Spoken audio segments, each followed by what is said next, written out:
Hi friends, আমি তনুশ্রীস কিচেনে সবাইকে স্বাগত। আজকে আমি পালক চিকেন তৈরি করে দেখাবো। খুব সহজে বাড়িতে রেস্টুরেন্টের মতো পালক চিকেন কিভাবে তৈরি করবেন সেটাই তৈরি করে দেখাবো। পালক চিকেন তৈরি করার জন্য প্রথমে এখানে আমি চিকেন নিয়েছি। চিকেনটা ম্যারিনেট করে নেবো। প্রথমে 1 টেবিল স্পুন লবণ আর 1 টেবিল স্পুন হলুদ গুঁড়ো দিয়ে চিকেনটাকে ভালোভাবে মাখিয়ে আধ ঘন্টার জন্য ঢাকা দিয়ে রেখে দেবো। ইন্ডাকশানে কড়াই বসিয়ে দিয়েছি, কড়াইতে জল দিয়ে দিয়েছি। এবার পালং শাকটা দিয়ে দিচ্ছি। 10 মিনিটের জন্য ঢাকা দিয়ে রেখে দেবো। দেখতেই পাচ্ছেন পালং শাকটা সেদ্ধ হয়ে গেছে। এবার এটা তুলে ঠান্ডা করে নিচ্ছি। পালং শাকটা ঠান্ডা হয়ে যাওয়ার পর মিক্সির বাটিতে দিয়ে পেস্ট করে নিচ্ছি। পেস্ট করা হয়ে গেছে। দেখুন কতটা মিহিভাবে পেস্ট করে নিয়েছি পালং শাকটা। এবার ইন্ডাকশানে আবারও কড়াই বসিয়ে দিয়েছি। কড়াইতে 2 টেবিল স্পুন সাদা তেল দিয়ে দিচ্ছি। তেলটা গরম হয়ে গেলে একটা তেজপাতা, দারচিনি, লবঙ্গ, এলাচ দিয়ে দিচ্ছি আর 1 টেবিল স্পুন জিরে। 30 সেকেন্ড মতো ভেজে নিচ্ছি সব কিছু। ভাজা হয়ে গেলে তারপর পেঁয়াজ কুচি দিয়ে দিচ্ছি। পেঁয়াজটা হালকা লাল করে ভেজে নেব।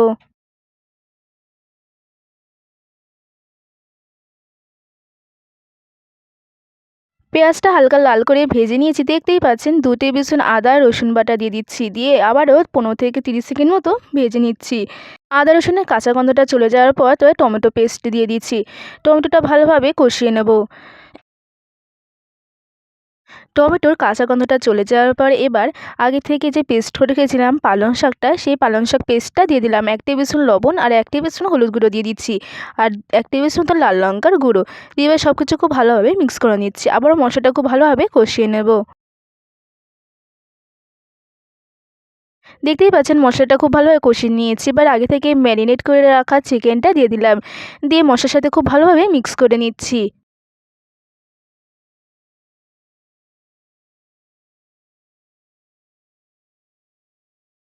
5 মিনিট পর চিকেনটাকে আবার ভালোভাবে নাড়াচাড়া করে নিচ্ছি। নাড়াচাড়া করার পরে সামান্য পরিমাণে জল দিচ্ছি। দিয়ে সব কিছু ভালোভাবে মিক্স করে নিচ্ছি।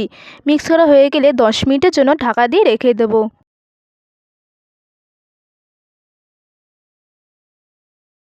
10 মিনিট পর দেখতেই পাচ্ছেন চিকেন থেকে অনেকটা পরিমাণে জল ছেড়ে দিয়েছে। চিকেনটা তৈরিও হয়ে গেছে। এবার নামানোর আগে 1 টেবিল স্পুন গরম মশলার গুঁড়ো দিচ্ছি। দিয়ে সব কিছু মিক্স করে নামিয়ে নিচ্ছি। পালক চিকেনটা এবার একটা বোলে ঢেলে নিচ্ছি। খুব সহজেই বাড়িতে এইভাবে রেস্টুরেন্টের মতো পালক চিকেন তৈরি করে নিন। আর আমার রেসিপি যদি আপনাদের ভালো লেগে থাকে অবশ্যই লাইক, কমেন্ট, শেয়ার, সাবস্ক্রাইব করতে ভুলবেন না।